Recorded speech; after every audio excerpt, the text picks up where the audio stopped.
I'm ashamed that I only found out about your music a couple years ago. And I think the West Coast is sometimes slow to pick up on the choral music of the rest of the world. So I wonder if we could just start with a bit about you and where your passion for music and for composition came from. Right, gosh, history. Yeah. A bit of background about me. Right, it doesn't surprise me. It's interesting how sometimes a work may be performed somewhere and then it sort of spreads itself. So anyway, my background, my father was a professional flautist. He was principal flute at the Royal Opera House in London during the 50s, and he also founded chamber music ensembles, which used players who then subsequently became very well known.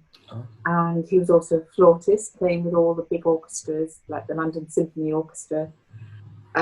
So there was always music in the house, and there were always musicians coming to rehearse. So I was, I suppose, surrounded by music. One of the things that I had said in the past, which I find quite interesting to look back on, because my father obviously was practicing the flute, I got very used to the flute line. So hearing the flute obbligato or whatever it was he was playing from a very young age just became normal. So it was always a fascinating experience to then go to hear whatever that would be coming from. And I remember one of my earliest experiences was going to hear, in London we have the Bach choir, and my father would play that, and then of course I would hear things like the Benedictus from the B minor Mass, or Domine Deus, and of course it would be surrounded by this exquisite music. So that was it was just an unusual experience to experience it from within and then to hear it Right. surrounded. So that there was quite a strong musical background, and I suppose I've always been writing something, improvising something from a very early age. And I suppose once you do that, improvising then becomes composition, written down composition, and then it then develops. And I was also at a school where singing was very special, very important. And it was a school that was just round the corner from Westminster Abbey in London. And the school used the Abbey for everything. And as singers in the choir, we would sing in the organ loft and sing for all the special occasions that were to do with the school, and sometimes for bigger occasions that needed children, say for example the Ripieno and the St Matthew Passion, we would be drafted in for that. So there were quite a lot of musical experiences, both vocal and instrumental, from an early age. But it all contributes to that sort of that line I hear in your music, which is really interesting. That sort of, I mean, you said in the Ivers interview on BBC that about specifically choral music that you write, it's because you love singing, you love the human voice and its malleability, which is a really beautiful image. But I think when you think about the flute lines in Bach writing and stuff like that too, that's in there as well. It's also this very malleable vocal quality to it, right? One of the things I find really fascinating about your music is that there's a lot of intense emotion and intense story in it, but it's never painful to sing. It's never a struggle. Well, but I mean, we've all sung music that's meant to solicit a very aggressive reaction, right? And is sometimes challenging to sing. So I wonder if do you find that when you're writing about intense emotional topics, you're still imagining yourself singing it, or are you writing for specific choirs or something? I don't think I imagine myself singing it, but I suppose what I am thinking is, what would it be like to sing? And one of the things that I do find I am thinking about, and it will depend on whether it's professional choir or amateur choir or somewhere in between, is rehearsal time. How easy is it to rehearse? And I'm very aware if I'm writing music for church services, that very often church services don't have a lot of rehearsal time. So things have to be picked up really quite quickly. I also think that what I'm trying to do, I want it obviously to be as communicative as possible, because I do feel if I can communicate something to the listener, that's something I'm hopeful of. It wouldn't. I mean, I really don't see much point in writing music if it's just for me, or if it's just to satisfy some kind of intellectual academic exercise. I still feel there needs to be some kind of emotional underlay to it. Well, and I think that that ties into this next thing. One of the tributes for the Ivors was talking about your interweaving of texts for the sake of creating a story. And I find that a really fascinating thing. And I wonder what draws you to tell stories, even in a short sacred anthem like Alma. And I wonder how do you come to a story when you're looking at a Marian antiphon? I'm not quite sure why I do this, but I do know. I mean, I'm always interested in anything historical and try to read a lot and try to understand the things that surround us. And one of the things that I do like to try and hope it works somehow is if I find out something about a figure I feel is not much known about, then if I can communicate something about that person through the music, through the words, through the text, then that's something that I really enjoy doing.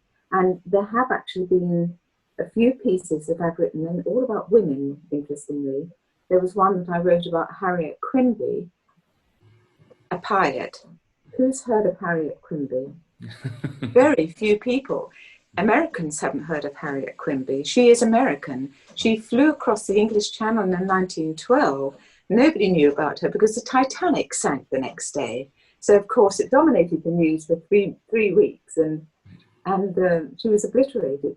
And just about 3 months later, she plunged to her death as she was doing a demonstration over Boston Harbour in a Louis Blériot plane. So she came to a catastrophic end. Another woman I have written about is Edith Cavell. I've got a feeling you've got Cavell Mountain or Cavell Mountain in Canada, is that right? Yeah, in Jasper, yeah. And Nurse Edith Cavell, I think, was a remarkable woman who possibly, quite possibly, her death, her execution, perhaps was part of or a little bit of a reason why the Americans joined the war in 1917. She'd been sheltering 200 allies in her hospital in Brussels and in her own home, and getting them out of occupied Belgium across into the Netherlands and back into Britain. But because they kept writing thank you letters and saying, you know, we're so grateful to you for our lives, she was discovered. And of course, the Germans discovered this. They took her out. The Americans, I think, tried to do diplomatic representation. And one night, October the 12th, 2 o'clock in the morning, they took her out and shot her. And I wrote a piece called Standing as I Do Before God, which uses the words, 4 lines of it are the words that she spoke to a priest the night before she was executed. And I've done this a number of times, which is to take the words that have come from the person involved, and I've worked with a poet to incorporate them into something else, so to sort of contemporize them, if there is such a word, and present them in a situation. Right. So if there's something I can do that actually brings somebody's life into the open, that's something I really enjoy doing. Well, and that becomes an incredibly emotional experience for the audience to meet this person, especially since they seem to come to tragic ends frequently, and also for the singers to be able to experience that and sort of step into that in that life as much as we possibly can, right? I want to talk a bit about specifically Alma. So this is, I hear a lot of sort of isorhythm early influence in it, but I wonder if you would talk a bit about the genesis of the piece. I mean, I can see it was commissioned for the Marian Consort, but I wonder if you could tell us a bit about how it came about and a bit about what you see in it. Well, it sounds a little bit prosaic, isn't it, or pragmatic.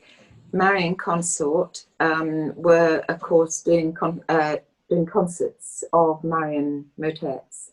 I've set I suppose technically the Ave Maria doesn't fall into the same BBM thing, does it? Because there's Salve Regina, Ave Regina, Regina Caeli, and Alma Redemptoris Mater. So I think they're the four, aren't they? And I hadn't set Alma Redemptoris Mater. So that was one of the reasons why I set that particular text. I was very, I love Renaissance music. Alice is way up there for me. And so I suppose actually that sort of style influenced the way I wrote it. So it has got a sort of strophic feel, but then I hope that it develops with a sort of skip as it goes along. Yeah. I certainly hear a story in it. As I was saying earlier, I picture the sort of first few pages as this beautiful sunrise. I think it's a really beautifully crafted piece. If there's one thing you would want our audience to hear, what would that be? Joy. I feel so much of Mary's story is joy. Really, like the Magnificat, it's a narration of joy. Yeah. Good. Something uplifting, perhaps. Yeah. Yes. Well, I hope we can bring that. Thank you so much for taking the time in a very busy time of year. It's a pleasure. Yes, and please give my best wishes to everybody. I will.